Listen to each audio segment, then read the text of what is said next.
What are my thoughts on shadow people? My thoughts on shadow people is based on the way that frequency appears. And I pay very close attention to how frequency appears when your emotions are doing very certain things, even when you're not saying anything.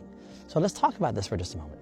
When you take a look at the identity of shadow people, in predominance, shadow people is just some form of large emotion dropped into a frequency on display, which means depression.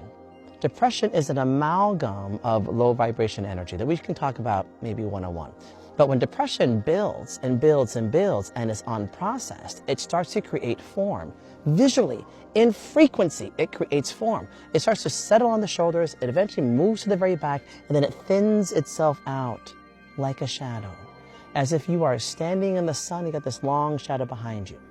Which means, because of the way that our electromagnetic field is, the way that we work with a consciousness and an echo of our consciousness and our own residual energy, when you are interacting, many of the times with the shadow, you are seeing someone's residual trauma on display, whether that is some form of stress or anxiety or depression.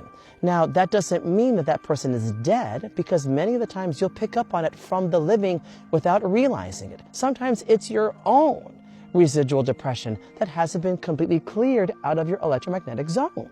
And sometimes you'll be in a house and you're seeing a shadow standing there, and it's coming in from the person who lived there previous, meaning that their electromagnetic field, which is dropped down into frequency, shows up as a density that will somehow stretch itself out to look very shadow-like.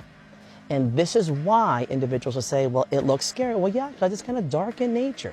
Not dark in feeling, dark in the color of that nature. But then our brain doesn't know what to do with that. So our brain says, well, that must be dark in emotion, dark in big feelings. Now, though technically it was a dropped frequency, so technically it did come from a dropped emotion, we assume that that dropped emotion is now here to affect us or hurt us because our sympathetic nervous system now engages. And oh my gosh, now I gotta run, now it's really, really terrifying. So it is a large misdiagnosis.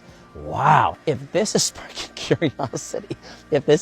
curiosity, come see me in a session. If you're curious about your own field of energy, and if you are creating that, come see me in a session. Let's talk about it.